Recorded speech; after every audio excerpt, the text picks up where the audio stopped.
ಕಾಂತಾಯ ಕಲ್ಯಾಣ ಗುಣ ಏಕಧಾಮ್ನೆ ನವದ್ಯುನಾಥ ಪ್ರತಿಮ ಪ್ರಭಾಯ ನಾರಾಯಣಾಯ ಅಖಿಲ ಕಾರಣಾಯ ಶ್ರೀ ಪ್ರಾಣನಾಥಾಯ ನಮಸ್ಕರೋಮಿ.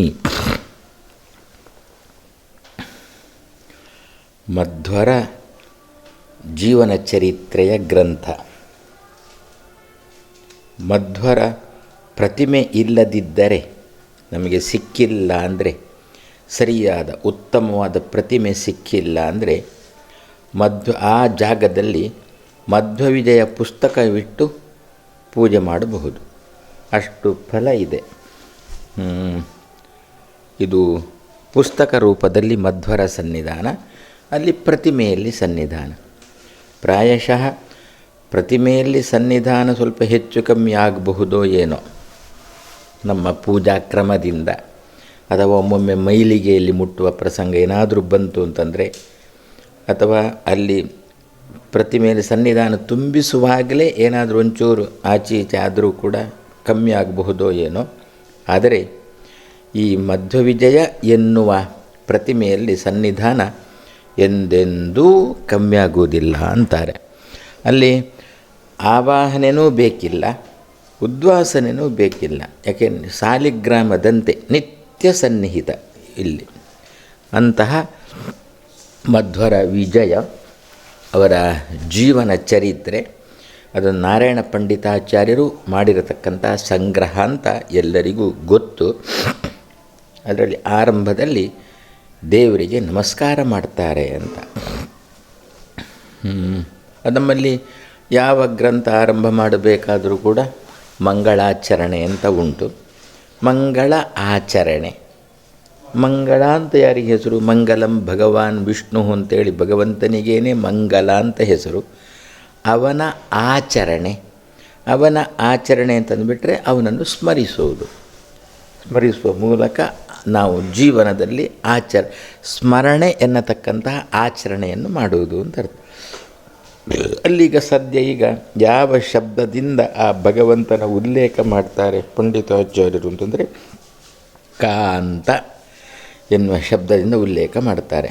ಅಂದರೆ ಇದಕ್ಕೆ ಇನ್ನೊಂದು ಹೆಸರು ಉಂಟು ಮಧ್ವ ವಿಜಯಕ್ಕೆ, ಅನ್ನ ಸೂಕ್ತ ಅಂಥೇಳಿ. ಅನ್ನ ಸೂಕ್ತ ಅಂದರೆ ನಮಗೆ ಉತ್ತಮವಾದ ಊಟ ಸಿಗಬೇಕು ಅಂತಾದರೆ ಮಧ್ವ ವಿಜಯದ ಪಾರಾಯಣ ಆಗಬೇಕು. ಇಷ್ಟೇ ಅಲ್ಲ, ಅದು ಹೊಟ್ಟೆಯ ಅನ್ನ ಆಯಿತು. ತಲೆಯ ಅನ್ನಕ್ಕೂ ಕೂಡ ಮಧ್ವ ವಿಜಯವೇ ಮೂಲ. ಈಗಲೂ ಸಾಮಾನ್ಯವಾಗಿ ಒಂದು ಚಾಲ್ತಿಯಲ್ಲಿ ಉಂಟು, ಯಾರಿಗೆ ಮಧ್ವವಿಜಯ ಗ್ರಂಥ ಚೆನ್ನಾಗಿ ಪಾಠ ಆಗಿರುತ್ತೋ ಅವನಿಗೆ ಸುಧಾಮಂಗಳ ಖಂಡಿತ ಅಂಥೇಳಿ ಹಾಗೊಂದು ಚಾಲ್ತಿಯಲ್ಲಿ ಉಂಟು. ಅಂದರೆ ಇದರ ಅಧ್ಯಯನ ಅಂತಂದರೂ, ಈ ಪ್ರತಿಮೆಯಲ್ಲಿ ಪೂಜೆ ಅಂತಂದರೂ ಒಂದೇ ಅರ್ಥ. ಮಧ್ವರ ಪೂಜೆಯನ್ನು ಚೆನ್ನಾಗಿ ಮಾಡಿದವನಿಗೆ ಸುಧಾಮಂಗಳ. ಅದೇ ಅನ್ನ ಸೂಕ್ತ. ಅನ್ನ ಅಂದರೆ ಭಗವಂತನೆಂಬ ಅನ್ನ, ಅದು ಉತ್ತಮವಾದ ಅನ್ನ. ಹೊಟ್ಟೆಯ ಅನ್ನ ಆದರೆ ಹಾಗಲ್ಲ, ಇದು ಉತ್ತಮವಾದ ಅನ್ನ ಸಿಗಲಿಕ್ಕೆ ಈ ಗ್ರಂಥ ಸೂಕ್ತ. ಸೂಕ್ತ ಅಂದರೆ ಯೋಗ್ಯ ಅಂತ ಒಂದು ಅರ್ಥ ಉಂಟು. ನಮ್ಮಲ್ಲಿ ಪುರುಷ ಸೂಕ್ತ, ಶ್ರೀ ಸೂಕ್ತ, ಅಲ್ಲಿ ಕೂಡ ಅರ್ಥ ಏನು? ಶ್ರೀ ಸೂಕ್ತ, ಪುರುಷ ಸೂಕ್ತ ಅಂತಂದರೆ ಪುರುಷನನ್ನು ಚೆನ್ನಾಗಿ ಉಕ್ತ ಹೇಳಿದ್ದು. ಉಕ್ತ ಅಂದರೆ ಹೇಳುವುದು, ಅದಕ್ಕೆ ಪುರುಷ ಸೂಕ್ತ, ಶ್ರೀ ಸೂಕ್ತ. ಅದೇ ರೀತಿಯಲ್ಲಿ ಇದು ಅನ್ನ ಸೂಕ್ತ. ಅನ್ನ ಸಿಗಲಿಕ್ಕೆ ಏನು ಮಾಡಬೇಕು ಅಂತಂದರೆ ಇದರ ಪಾರಾಯಣ ಸೂಕ್ತ. ಇದರ ಪಾರಾಯಣ ಮಾಡಿದರೆ ಖಂಡಿತ ಸಿಗುತ್ತೆ, ಅಧ್ಯಯನ ಮಾಡಿದರೆ ಚೆನ್ನಾಗಿ ಸಿಗುತ್ತೆ ಅಂತ ಆ ದೃಷ್ಟಿಯಿಂದ ಅಂತೂ ಮಧ್ವರೆಂಬ ಜಯ ಮಧ್ವ ವಿಜಯ ಅಂಥೇಳಿ. ಅಂಥೇಳಿ ಪಕ್ಷಿಗೂ ಹೆಸರಿದೆ. ಪಕ್ಷಿ ಪರಮಾತ್ಮನೋಹೋ ಅಂತ ಒಂದು ಮಾತು. ಅನ್ನತಕ್ಕಂಥ ಒಂದು ಅಕ್ಷರ ಪಕ್ಷಿಯನ್ನು ಹೇಳುತ್ತೆ, ಪರಮಾತ್ಮನನ್ನು ಹೇಳುತ್ತೆ ಅಂತ. ಪ್ರಕೃತ ಈಗ ಇದು ಜಯ. ಯಾರ ಜಯ? ಮಧ್ವರ ಜಯ. ಮಧ್ವರನ್ನು ನಾವು ಯಾವ ರೀತಿ ಚಿಂತನೆ ಮಾಡಬೇಕು? ನಮಗೆ ಜಯ ಆಗಬೇಕಾದರೆ ಮಧ್ವರನ್ನು ವಿ ಅಂತ ಚಿಂತನೆ ಮಾಡು, ಆವಾಗ ನಿನಗೆ ಜೀವನದಲ್ಲಿ ಜಯ ಆಗುತ್ತೆ. ವಿ ಅಂದರೆ ಮಧ್ವರನ್ನು ಪಕ್ಷಿ ಅಂತ ಚಿಂತನೆ ಮಾಡು.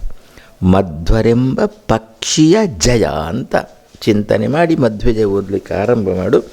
ಆವಾಗ ನಿನಗೆ ಖಂಡಿತ ಜೀವನದಲ್ಲಿ ಎರಡೂ ರೀತಿಯ ಜಯ ಸಿಗುತ್ತೆ. ತಲೆಯ ಸಂಪತ್ತಿಗೂ ನಿನಗೆ ಸಿಗುತ್ತೆ, ಎಣಿಸಿದ್ದು ಸಿಗುತ್ತೆ, ಹೊಟ್ಟೆಯದ್ದು ಕೂಡ ಅನ್ನ ನಿನಗೆ ಬೇಕಾದಂತೆ ಸಿಗುತ್ತೆ. ಅಂದರೆ ಮಧ್ವರನ್ನು ಪಕ್ಷಿ ಅಂತ ಚಿಂತನೆ ಮಾಡುವುದಾ? ಹೌದು. ಎಲ್ಲಿ ಹೇಳಿದ್ದಾರೆ? ಸ್ಕಂದ, ಸ್ಕಂದಧರ, ಧುರ್ಯ, ವರದ, ವಾಯುವಾಹನ. ಪಕ್ಷಿಯ ಕೆಲಸ ಏನು ಅಂತಂದರೆ ತನ್ನ ಪಕ್ಷಗಳಿಂದ ತಾನೂ ಹೋಗುತ್ತೆ, ಇನ್ನೊಂದನ್ನು ಹೊತ್ತುಕೊಂಡು ಹೋಗುತ್ತೆ. ಆದರೆ ಅದಕ್ಕೆ ಪಕ್ಷಿ ಅಂತ ಹೆಸರು. ತನ್ನ ಪಕ್ಷಗಳಿಂದ ಹೊತ್ತುಕೊಂಡು ಹೋಗುತ್ತೆ, ಆದರೆ ಅದಕ್ಕೆ ಪಕ್ಷಿ. ತನ್ನ ದೇಹವನ್ನು ಆ ಪಕ್ಷಗಳು ಹೊತ್ತುಕೊಂಡು ಹೋಗುತ್ತವೆ, ಆದ್ದರಿಂದ ಅದಕ್ಕೆ ಪಕ್ಷಿ ಅಂತ ಹೆಸರು. ಮಧ್ವರು ಕೂಡ ಪಕ್ಷಿಯ? ಹೌದು. ತನ್ನ ಪಕ್ಷಗಳಿಂದ ದೇವರನ್ನು ಹೊತ್ತುಕೊಂಡು ಹೋಗುತ್ತಾರೆ. ಇವರು ದೇವರನ್ನು ಹಿಡ್ಕೊಂಡು ಎಲ್ಲಿ ಹೋದರೂ ಕೂಡ ಇವರಿಗೆ ಜಯ. ಇವರ ಪಕ್ಷವೇ ಅಂಥದ್ದು, ಇವರ ರೆಕ್ಕೆಯೇ ಅಂಥದ್ದು, ಎಲ್ಲಿಯೂ ಕೂಡ ಬಿಟ್ಟು ಕೊಡೋಲ್ಲ. ಮಾಯಾವಾದಿಗಳಾದರೆ, ರಾಮಾನುಜರಾದರೆ ಸ್ವಲ್ಪ ಸಮ ಸಿದ್ಧಾಂತವನ್ನು ಬಿಟ್ಟು ಕೊಡ್ತಾರೆ. ಮಾಯಾವಾದಿಗಳು ರಾಮಾನುಜರಲ್ಲಿ ಏನಂದರು?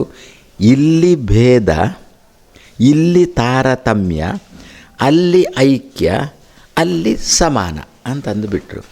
ಹಾಗಾದರೆ ಏನಾಯಿತು? ತಮ್ಮ ಪಕ್ಷವನ್ನು ಇಲ್ಲಿ ಬಿಟ್ಟರು, ಅಲ್ಲಿ ಹಿಡ್ಕೊಂಡ್ರು. ಇವರು ಹಾಗಲ್ಲ. ಇಲ್ಲಿ ಯಾವ ಪಕ್ಷವೋ ಅಲ್ಲಿಯೂ ಅದೇ ಪಕ್ಷ, ಅಲ್ಲಿಯ ಪಕ್ಷವೇ ಇಲ್ಲಿಯ ಪಕ್ಷನೂ ಕೂಡ. ಆದ್ದರಿಂದ ಈ ಒಂದು ಪಕ್ಷ ಹಿಡ್ಕೊಂಡದ್ದರಿಂದ ದೇವರನ್ನು ಹೊತ್ತುಕೊಂಡು ಎಲ್ಲಿಯೂ ಹೋಗ್ಬೋದು. ಮಾಯಾವಾದಿಗಳು ತಮ್ಮ ಪಕ್ಷಗಳಿಂದ ದೇವರನ್ನು ಹೊತ್ತುಕೊಂಡು ಇಲ್ಲಿ ತಿರುಗಾಡ್ತೇನೆ ಅಂದರೆ ಮಾಧ್ವರು ಬಿಟ್ಟಿಲ್ಲ, ರಾಮಾನುಜರು ಬಿಟ್ಟಿಲ್ಲ. ರಾಮಾನುಜರು ತಮ್ಮ ಪಕ್ಷದಿಂದ ಸಿದ್ಧಾಂತ, ತಮ್ಮ ಪಕ್ಷದಿಂದ ದೇವರನ್ನು ಹೊತ್ತುಕೊಂಡು ಲೋಕದಲ್ಲಿ ಸಂಚಾರ ಮಾಡ್ತೇನೆ ಅಂದರೆ ಮಾಧ್ವ ಎದುರಿಗೆ ಸಿಕ್ಕಿದ, ತಡೆ ಹಾಕಿದ. ಇವರಿಗೆ ಹಾಗಲ್ಲ, ತನ್ನ ಪಕ್ಷದಿಂದ ದೇವರನ್ನು ಹೊತ್ತುಕೊಂಡು ಎಲ್ಲ ಕಡೆ ಸಂಚಾರ ಮಾಡ್ತಾರೆ. ಆದ್ದರಿಂದ ಮಧ್ವರೆಂಬ ಪಕ್ಷಿಯ ಜಯ ಅಂತದೇ ಮಧ್ವ ವಿಜಯ ಅಂತ ಇದಕ್ಕೆ ಹೆಸರು ಬಂತು. ಆದ್ದರಿಂದ ನಾವು ಇಷ್ಟೇ ಚಿಂತನೆ ಮಾಡಿದರೂ ಸಾಕು. ನಮಗೆ ಇಡೀ ಮಧ್ವ ವಿಜಯ ಓದಲಿಕ್ಕೆ ಸಾಧ್ಯ ಆಗದಿದ್ದರೂ ಮಧ್ವವೆಂಬ ಪಕ್ಷಿಯ ಜಯ ಅಂತ ಅರ್ಥಾನುಸಂಧಾನ ಮಾಡಿದರೂ ನಾವು ಈ ಸಿದ್ಧಾಂತ ಹಿಡ್ಕೊಂಡು, ಈ ಪಕ್ಷವನ್ನು ಹಿಡ್ಕೊಂಡು ದೇವರನ್ನು, ಈ ಪಕ್ಷದ ಮೂಲಕ ದೇವರನ್ನು ಹೊತ್ತುಕೊಂಡು ಎಲ್ಲಿ ಬೇಕಾದರೂ ಹೋಗ್ಬೋದು. ದೇವರನ್ನು ಹೊತ್ತು ಹಾಕುವ ಪ್ರಸಂಗ ಬರೋಲ್ಲ. ಮಾಯಾವಾದಿಗಳಿಗೆ ಹಾಗಲ್ಲ, ದೇವರನ್ನು ಹೊತ್ತು ಹಾಕುವ ಪ್ರಸಂಗ ಬಂತು. ರಾಮಾನುಜರಿಗೂ ಹೊತ್ತು ಹಾಕುವ ಪ್ರಸಂಗ ನಮಗೆಂತ ಬರೋಲ್ಲ. ಅದಕ್ಕೋಸ್ಕರ ಮಧ್ವರೆಂಬ ವಿ ಪಕ್ಷಿಯ ಜಯ ಮಧ್ವ ವಿಜಯ ಅಂಥೇಳಿ ಆಯಿತು. ಇಲ್ಲಿ ಭಗವಂತನಿಗೆ ನಮಸ್ಕಾರ. ಭಗವಂತನನ್ನು ಕಾಂತ ಎನ್ನುವ ಶಬ್ದದಿಂದಲೇ ಕರೀತಾರೆ. ಮುಂದೆ ಶ್ರೀ ಪ್ರಾಣನಾಥಾಯ ನಮಸ್ಕರೋಮಿ ಅಂತ ಹೇಳುವಾಗ ಅಂತೂ ಕರೆದದ್ದವರನ್ನು ಕಾಂತ. ಹಾಗಾದರೆ ಏನರ್ಥ? ಈ ಗ್ರಂಥ ಮಂಗಳಮಯ, ಈ ಗ್ರಂಥ ಚಂದ ಉಂಟು ಅಂತ ಅರ್ಥ. ಕಾಂತ ಶಬ್ದಕ್ಕೆ ಶ್ರೀಕಾಂತ, ಎನಗಿಷ್ಟು ದಯಮಾಡೋ ತಂದೆ ಎನ್ನುವಲ್ಲಿ ಶ್ರೀಕಾಂತ, ಲಕ್ಷ್ಮಿಗೆ ಕಾಂತಾವ ಅಂದರೆ ನಮಗೆ ಕಾಂತ ಅಲ್ವೋ ಅಂದರೆ ಅವನಲ್ಲಿ ಏನು ಸೌಂದರ್ಯ ಉಂಟೋ ಅಷ್ಟನ್ನು ಸವಿಯೋ ತಾಕತ್ತು ನಮಗಿಲ್ಲ. ನಮ್ಮಕ್ಕಿಂತ ಸಾವಿರಾರು ಪಟ್ಟು ಹೆಚ್ಚು ಸವಿಯುವ ತಾಕತ್ತು ಲಕ್ಷ್ಮಿಗುಂಟು. ಆದ್ದರಿಂದ ಅವನು ಏನು ಅಂತ ಕರೆದ್ರು ನೀನು ಲಕ್ಷ್ಮಿಗೆ ಚಂದ ಅಂತ ಅಂದುಬಿಟ್ರು. ನಮಗಾಗುವಾಗ ಅಷ್ಟು ಚಂದ ಕಾಣೋದಿಲ್ಲ. ಮೀನ ರೂಪದಲ್ಲಿ ಬಂದಾಗಲೂ ಹಂದಿ ರೂಪದಲ್ಲಿ ಬಂದಾಗಲೂ ನಮಗೆಲ್ಲ ಅಷ್ಟು ಚಂದ ಅಂತ ಕಂಡಿಲ್ಲ. ಅವಳಿಗೆ ಹಾಗಲ್ಲ, ಯಾವ ರೂಪದಲ್ಲೇ ಬರಲಿ ಅವನೊಟ್ಟಿಗೆ ಇದ್ದೇ ಇದ್ದಾಳೆ ಅಂತೆ. ಗಂಡನನ್ನು ಬಿಟ್ಟು ಸ್ವಲ್ಪ ಅವಳಿಗೂ ಸಂಶಯ ಕಾಣುತ್ತೆ ಗಂಡನ ಮೇಲೆ. ಬಿಟ್ಟರೆ ಎಲ್ಲಿ ಹೋಗ್ತಾನೋ ಏನೋ ಅಂತೇಳಿ ಸಂಶಯವನ್ನು, ಅದಕ್ಕೆ ಎಲ್ಲಿ ಹೋದರೂ ಅವನನ್ನು ಬಿಟ್ಟಿರೋಲ್ಲ. ಆದ್ದರಿಂದ ಅಂತಾರೆ ಸದ್ಯ ಈಗ ಶ್ರೀಕಾಂತಾಯ ಅಂತ ಅಂದಿಲ್ಲ ಪಂಡಿತಾಚಾರ್ಯರು. ಯಾಕೆ ಅಂತಂದರೆ ಮಧ್ವ ವಿಜಯ ಲಕ್ಷ್ಮಿಗೆ ಮಾತ್ರ ಚಂದ ಅಲ್ಲ, ನಮಗೂ ಚಂದನೆ. ಲಕ್ಷ್ಮಿಗೆ ಮಧ್ವವಿಜಯ ಚಂದ ಆದರೆ ಆಶ್ಚರ್ಯ ಇಲ್ಲ. ಹೆತ್ತ ತಾಯಿಗೆ ಹೆಗ್ಗಣ ಮುದ್ದು, ಅವಳ ಮಗ ಮಧ್ವರು, ಆದ್ದರಿಂದ ಚಂದ ಅಂತ ಹೇಳೋದು ಆಶ್ಚರ್ಯ ಇಲ್ಲ. ನಮಗೆ ಹಾಗಲ್ಲ.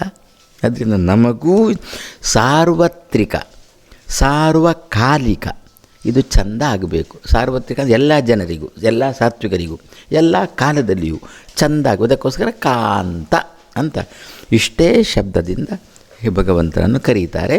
ಇಂಥ ಚಂದದವನಿಗೆ ನಮಸ್ಕಾರ ಮಾಡ್ತೇನೆ ಅಂತ ಅರ್ಥ ಅಷ್ಟೇ. ಪಂಡಿತಾದಿರು ಹೇಳೋದು ಚಂದದವನಿಗೆ ನಮಸ್ಕಾರ. ಯಾಕೆ? ಮುಂದೆ ತನ್ನ ಗ್ರಂಥ ಚಂದ ಆಗಬೇಕು. ಯಥಾ ಉಪಾಸತೆ ತಥೈವ ಭವತಿ. ನಾವೊಂದು ಕಾರ್ಯಕ್ರಮಕ್ಕೆ ಇಳಿಯುವಾಗ ನಮಗೆ ಯಾವ ಕಾರ್ಯಕ್ರಮ ಅದಕ್ಕೆ ಅನುಗುಣವಾಗಿ ದೇವರನ್ನು ಉಪಾಸನೆ ಮಾಡಬೇಕು. ಲಗ್ನದ ಕಾರ್ಯಕ್ರಮಕ್ಕೆ ಇಳಿದಿದ್ದರೆ ಆವಾಗ ದೇವರನ್ನು ರುಕ್ಮಿಣಿ ವಲ್ಲಭ ಅಂತ ಉಪಾಸನೆ ಮಾಡಬೇಕು. ಲಗ್ನ ಚೆನ್ನಾಗಿ ನಡೆದು ಹೋಗುತ್ತೆ. ಅದೇ ರೀತಿಯಲ್ಲಿ ಇಲ್ಲಿ ಕೂಡ ಗ್ರಂಥ ಚೆಂದಾಗಿ ಬರಬೇಕು, ಚೆನ್ನಾಗಿ ಬರಬೇಕು. ಯಾಕೆಂದರೆ ಕಾವ್ಯ ಅಂತಂದರೆ ನಿಜವಾಗಿ 19 ಸರ್ಗ ಬೇಕಂತೆ. ಇದರಲ್ಲಿ 16 ಸರ್ಗ ಇರುವುದು. ಆದರೂ ಕೂಡ ಇದಕ್ಕೆ ಸೌಂದರ್ಯ ಬಂತು, ಮಹಾಕಾವ್ಯ ಅಂತ ಎಲ್ಲರೂ ಇದಕ್ಕೆ ಬಿರುದು ಕೊಟ್ಟರು.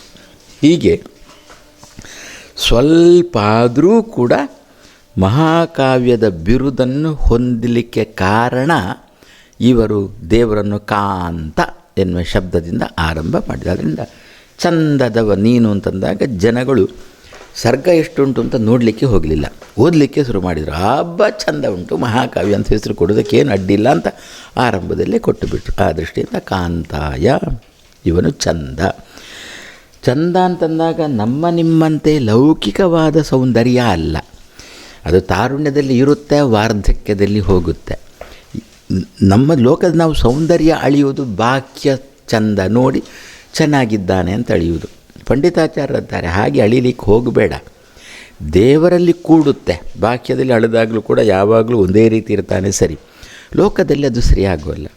ಹಾಗಾದರೆ ಲೋಕದಲ್ಲಿ ಮತ್ತೆ ಯಾವ ರೀತಿಯ ಸೌಂದರ್ಯ ನಮಗೆ ಅಂತಂದರೆ, ಅವ ಚೆನ್ನಾಗಿದ್ದಾನೆ, ಚಂದ ಇದ್ದಾನಪ್ಪ, ಒಳ್ಳೆಯ ಹುಡುಗ, ಒಳ್ಳೆಯ ಹುಡುಗಿ ಅಂತ ಯಾವಾಗ ಹೇಳಬೇಕು? ಒಳ್ಳೆಯ ಗುಣಗಳು ಇದ್ದಾಗ ಮಾತ್ರ ಒಳ್ಳೆಯವ, ಒಳ್ಳೆಯ ಹುಡು ಅಂತ ಪ್ರಯೋಗ ಮಾಡಿ. ಅದಕ್ಕೆ ಅವರು ಅನಂತರದಲ್ಲಿ ಹೇಳಿದ್ದೆ ಕಲ್ಯಾಣ ಗುಣಗಳು ಉಳ್ಳವ ಅಂತಂದುಬಿಟ್ರು. ಒಳ್ಳೆಯ ಗುಣಗಳು ಉಳ್ಳವ ಅಂತಂದುಬಿಟ್ರು.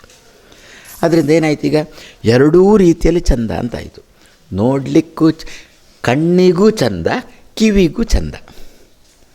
ನಿಜ, ನಮಗೆ ಲೋಕದಲ್ಲಿ ಬೇಕಾದದ್ದು ಮುಖ್ಯ ಚಂದ ಯಾವುದಂದ್ರೆ ಕಿವಿಗೆ ಚಂದ ಬೇಕಾದದ್ದು, ಕಣ್ಣಿಗೆ ನಂತರದ್ದು. ಇವ ಹಾಗಲ್ಲ, ಕಣ್ಣಿಗೂ ಕಿವಿಗೂ. ಕಣ್ಣಿಗೆ ಚಂದ ಅಂತ ತಿಳಿಸ್ಲಿಕ್ಕೆ ಮೊದಲು ಕಾಂತಾಯ ಅಂತ ಅಷ್ಟೇ ಹೇಳಿದ್ದು. ಅದಷ್ಟೇ ಸಾಲದು, ಕಿವಿಗೂ ಚಂದ ಬೇಕೆನ್ನುವುದಕ್ಕೆ ಕಲ್ಯಾಣ ಗುಣೈಕಧಾಮ್ನೆ ಅಂತಂದುಬಿಟ್ರು. ಕಲ್ಯಾಣ ಒಳ್ಳೆಯ ಗುಣಗಳು, ಆ ಗುಣಗಳಿಗೆ ಮುಖ್ಯವಾದ ಆಶ್ರಯ ಅಂತ. ನಮ್ಮಲ್ಲಿ ಕೂಡ ಬುದ್ಧಿವಂತಿಕೆ ಇರಬಹುದು ನಮ್ಮಲ್ಲಿ, ಅಥವಾ ಒಬ್ಬ ಪ್ರಶ್ನೆ ಕೇಳಿದಾಗ, ದೇವರ ಪ್ರಶ್ನೆ ಕೇಳಿದಾಗ ಉತ್ತರ ಕೊಡುವ ತಾಕತ್ತು ನಮ್ಮಲ್ಲಿದೆ. ಅದೆಲ್ಲ ನಮಗೆ ಯಾರಿಂದ ಬಂದದ್ದು? ಗುರುಗಳಿಂದ ಬಂದದ್ದು, ಗುರು ಅನುಗ್ರಹದಿಂದ ಬಂದದ್ದು. ಹಾಗಾದರೆ ನಿಜವಾಗಿ ಆ ಮಾಯಾವ ದೇವರ ಬಗ್ಗೆ ಅವಹೇಳನ ಮಾಡುವವನನ್ನು ಖಂಡಿಸುವುದು ಒಂದು ಗುಣ. ಆ ಗುಣ ಬಂದದ್ದು ಯಾರಿಂದ? ಗುರುಗಳಿಂದ. ಹಾಗಾದರೆ ಆ ಗುಣಕ್ಕೆ ಮುಖ್ಯ ಆಶ್ರಯ ನಾವಾಗಿಲ್ಲ, ಅವರಿಂದ ಬಂದದ್ದು. ನಮ್ಮ ದೃಷ್ಟಿಯಲ್ಲಿ ಮುಖ್ಯ ಆಶ್ರಯ ಯಾರು? ಗುರುಗಳು. ಅವರಿಗೆ ಅವರ ಗುರುಗಳಿಂದ, ಅವರಿಗೆ ಅವರ ಗುರುಗಳಿಂದ, ಹೀಗೆ ಮಧ್ವರಲ್ಲಿಗೆ ಹೋಯಿತು, ಕೊನೆಗೆ ನಿಂತದ್ದು ದೇವರಲ್ಲಿ. ಹಾಗಾದರೆ ಭಗವನ್ನಿಂದಕರನ್ನು ಖಂಡಿಸತಕ್ಕಂಥ ಒಂದು ಗುಣ, ಆ ಗುಣಕ್ಕೆ ಮುಖ್ಯವಾದ ಆಶ್ರಯ ದೇವರು. ಅವನಿಗೆ ಯಾರಿಂದ ಬಂದದ್ದು? ಯಾರಿಂದಲೂ ಇಲ್ಲ ಅಂತ ಸ್ವರಾಟ್ ಅಂತ ಭಾಗವತದಲ್ಲಿ ಇದನ್ನೇ ಅಂದರು. ಸ್ವರ ಸ್ವಯಮೇವ ರಾಜತೆ. ಏನೆಲ್ಲ ನೀವು ಲೋಕದಲ್ಲಿ ನಾವು ಏನು ಉಂಟಲ್ಲ, ವಾತಾವರಣಕ್ಕೆ ಸಿಕ್ಕಿ ಬಿದ್ದು ಹಾಳಾದ, ವಾತಾವರಣಕ್ಕೆ ಸಿಕ್ಕಿ ಚೆನ್ನಾಗಿ ಅವನನ್ನು ಒಳ್ಳೆಯ ವಾತಾವರಣದಲ್ಲಿ ಇಟ್ಟಿದ್ದೆ ನಾನು, ಆದ್ದರಿಂದ ಈಗ ಚೆನ್ನಾಗಿ ಬಂದಿದ್ದಾನೆ. ತುಂಬ ಹಾಳಾಗುವ ಪ್ರಸಂಗ ಬಂದ, ಅವನನ್ನು ಅಲ್ಲಿಂದ ಬಿಡಿಸಿ ಇನ್ನೊಂದು ಕಡೆಯಲ್ಲಿ ಹಾಕಿ ಒಳ್ಳೆಯ ವಾತಾವರಣದಲ್ಲಿ ಹಾಕಿ ನೋಡಿ ಚೆನ್ನಾಗಿ ಬೆಳೀತಾನೆ. ಹಾಗಾದರೆ ಏನಾಯಿತು? ಅವನಲ್ಲಿ ಒಳ್ಳೆಯತನ ಬರಲಿಕ್ಕೆ ವಾತಾವರಣ ಕಾರಣ ಆಯಿತು. ಇವನಲ್ಲಿ ಹಾಗಲ್ಲ.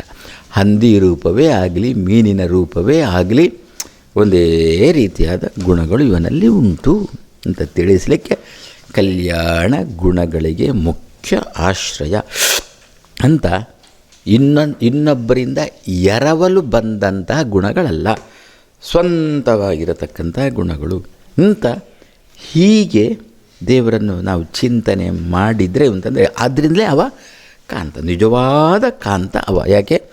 ಎರವಲು ಪಡದೆ, ಬಾಡಿಗೆಗೆ ಪಡದೆ, ಇನ್ನೊಬ್ಬರಿಂದ ಬಾರದೆ, ಇನ್ನೊಬ್ಬರ ಅನುಗ್ರಹದಿಂದಾಗಿ ಬಾರದೆ, ಸ್ವಂತಿಕೆಯಿಂದ ಬಂದಿರತಕ್ಕಂಥದ್ದು. ಆದ್ದರಿಂದ ಸಹಜವಾಗಿ ಬಾಹ್ಯ, ಕಣ್ಣು, ಕಿವಿ ಎರಡಕ್ಕೂ ಕೂಡ ಇವ ಚಂದದವ ಅಂತ ತಿಳಿಸ್ಲಿಕ್ಕೆ ಕಲ್ಯಾಣ ಗುಣ ಏಕಧಾಮ್ನೆ ಅಂತ ಏಕಶಬ್ದ ಪ್ರಯೋಗ ಮಾಡಿದ್ದಾರೆ. ಒಂದು, ಒಬ್ಬನೇ ಆಶ್ರಯ, ಕಲ್ಯಾಣ ಗುಣಗಳಿಗೆ ಆಶ್ರಯ ಒಬ್ಬನೇ.